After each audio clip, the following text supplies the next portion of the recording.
Hello అండి. విషయం మధురంకి స్వాగతం. ఈరోజు కొన్ని సరదా కథలు చెప్పుకుందాం. ఒకసారి తెనాలి రామకృష్ణుడు దారిలో నడుచుకుంటూ వెళుతూ ఉండగా హఠాత్తుగా ఇద్దరు దేవతలు ప్రత్యక్షమవుతారు. నేను ఐశ్వర్య దేవత అని ఒకరు, నేను దరిద్ర దేవత అని ఇంకొకరు పరిచయం చేసుకుంటారు. రామకృష్ణుడు భయపడిపోతూ నా నుంచి మీరేం కోరుకుంటున్నారు అని అడుగుతాడు. మా ఇద్దరిలో ఎవరు అందంగా ఉంటారో నువ్వు తేల్చి చెప్పాలి అన్నది ఐశ్వర్యదేవత నవ్వుతూ. తెనాలి రామకృష్ణుడికి తాను చిక్కుల్లో ఇరుక్కున్నానని బాగా అర్థమైంది. ఒకరిని బాగున్నావని పొగిడితే ఇంకొకరికి కోపం వస్తుంది. ఆ కోపంతో తనను శపించే ప్రమాదం ఉంది. కాబట్టి కాసేపు ఆలోచించి ఐశ్వర్యదేవతతో, తల్లి, నువ్వు ఇంట్లోకి ప్రవేశించేటప్పుడు నీ అందంతో పోటీ పడేవారు ఎక్కడ ఎవ్వరూ లేరు అని అంటాడు.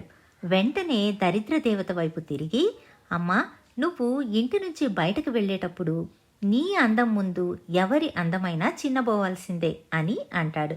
ఇది విన్న దరిద్ర దేవత ఆనందంతో వెనుతిరిగి వెళ్ళిపోతుంది. ఆ రకంగా తన తెలివితేటలతో సమస్యను పరిష్కరించాడు తెనాలి రామకృష్ణుడు. ఇప్పుడు మరొక కథను విందాం.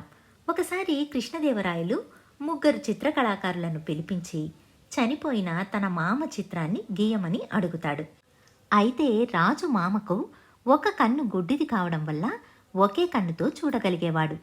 రాజు ఆ ముగ్గురిని ఉద్దేశించి, మా మామ చిత్రాన్ని ఎవరైనా అవమానకరంగా గీస్తే వాళ్లను శిక్షిస్తానని, బాగా గీసిన వాడికి మంచి బహుమానం ఇస్తానని చెబుతాడు. కాసేపటికి ముగ్గురు చిత్రాన్ని పూర్తి చేసి రాజు వద్దకు తీసుకుని వస్తారు. మొదటి కళాకారుడు ఉన్నది ఉన్నట్లుగా ఒక కన్ను లేకుండా ఉండేటట్టు చిత్రించి ఇస్తాడు.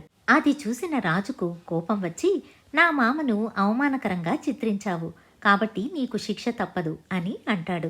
ఇప్పుడు రెండవ చిత్రకారుడు తను గీసిన బొమ్మను చూపిస్తాడు. అందులో అతడు గుడ్డితనమే లేకుండా రెండు కళ్ళు కనిపించేటట్టు గీసి ఉంటాడు.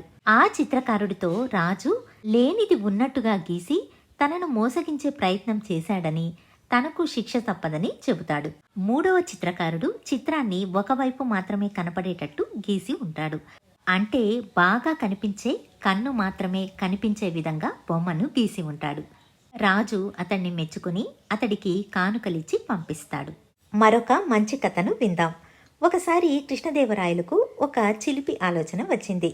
అది చలికాలం కావడం వల్ల ఎవరైతే ఆ గడగడా వణికించే చలిలో మెడలోతు నీళ్లలో మునిగి రాత్రంతా జాగరణం చేస్తారో వాళ్లకు 10,000 వరహాలు బహుమానంగా ఇస్తానని ప్రకటించాడు. ఈ వార్త విని ఆ నగర ప్రజలు చాలామంది పోటీలో పాల్గొనడానికి వచ్చారు. వీరిలో రాజోద్యోగులు, పండితులు కూడా ఉన్నారు.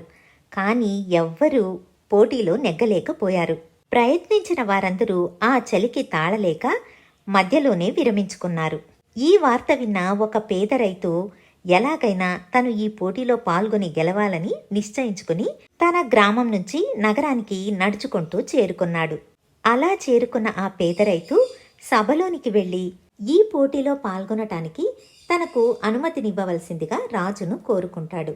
ఆ బక్కచిక్కిన రైతును చూసి సభలోని వారందరూ గొల్లున నవ్వారు. రాయలవారు కూడా నవ్వుతూ, ఇంత బక్కచిక్కిన నువ్వు ఈ పోటీలో ఎలా పాల్గొనగలవు? ఎంతో బలవంతులు కూడా ప్రయత్నించి ఈ చలికి తాళలేక విరమించుకున్నారు. అలాంటిది నువ్వు నీళ్లలో మునగడమేంటి, జాగరణం చేయడమేంటి? ఇది నీ వల్ల అయ్యే పనేనా అని అడుగుతాడు. కానీ పేదరికంతో ఉన్న రైతుకు మరింత పట్టుదల పెరిగింది.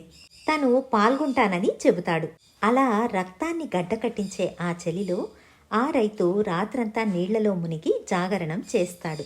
తెల్లవారగానే ఆ తడి బట్టలతోనే రాజప్రసాదానికి చేరుకుంటాడు.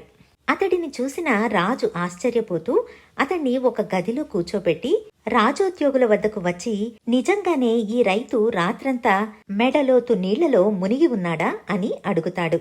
రైతు నిజంగానే నీళ్లలో ఉన్నట్టు అక్కడ ఉన్న రాజోద్యోగులకు, పండితులకు అందరికీ తెలుసు.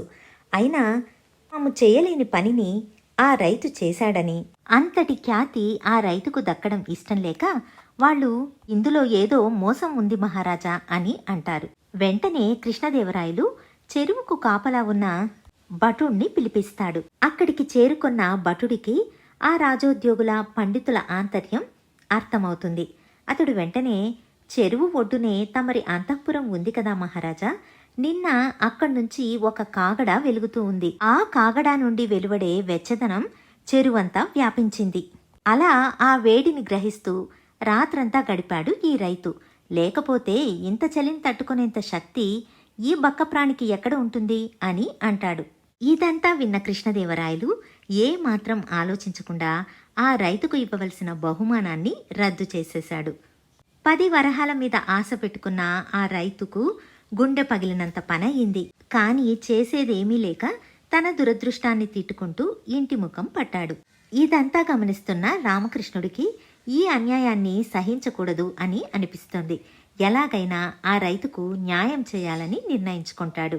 తన మనిషిని పిలిచి ఆ మనిషితో, నువ్వు ఆ రైతు వెంటే వెళ్ళి అతన్ని గౌరవంగా మా ఇంటి దగ్గర దించిరా అని చెబుతాడు.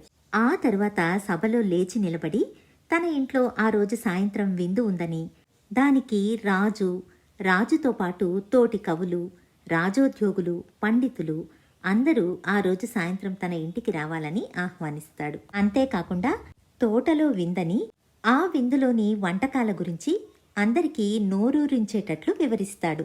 అలా అందరూ ఆ రోజు సాయంత్రం తెనాలి రామకృష్ణుడి తోటకు చేరుకుంటారు.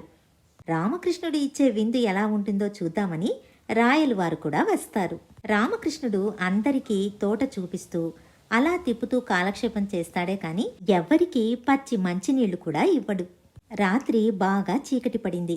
ఒకవైపు చలి, మరొక వైపు అందరికీ ఆకలి. విందు ఏర్పాట్లు జరుగుతున్నట్లు ఎక్కడా మచ్చుకైనా కనిపించలేదు.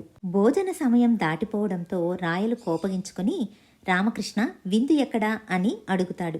రామకృష్ణుడు వెంటనే, ఇదిగో మహారాజా, వంట అవుతోంది, కొంచెం ఓపిక పట్టండి, త్వరలోనే అయిపోతుంది అని అన్నాడు. అసలు వంట ఎక్కడ చేయిస్తున్నావు? ఎక్కడైనా మచ్చుకైనా ఆనవాలు లేదు, వాసన కూడా రావడం లేదు అని అంటాడు రాయలు కోపంగా. రామకృష్ణుడు అందర్నీ తోటలో ఒక మూలకు తీసుకెళ్లి, చూడండి మహారాజా, పైన చెట్టుకు తీగలతో గంగాళాన్ని కట్టిపెట్టాను, కింద కొవ్వొత్తిని వెలిగించాను. ఇక ఈ వేడికి ఆ ఎసరు కాగడమే తరువాయి. అది ఎంతసేపు, ఇట్టే ఉడికిపోతుంది అన్నాడు రామకృష్ణుడు. అయ్యో రామకృష్ణ, నీకసలు కాస్తైన బుద్ధుందా? ఈ వేడి ఆ గంగాళాన్ని ఎప్పుడు తాకుతుంది? ఎసురు ఎప్పుడు కాగుతుంది? నీకసలు విందు ఇచ్చే ఉద్దేశం ఉందా? మమ్మల్నందర్నీ పిలిచి ఇంతగా అవమానించినందుకు నీకు శిక్ష తప్పదు అన్నాడు కోపంగా రాయలు.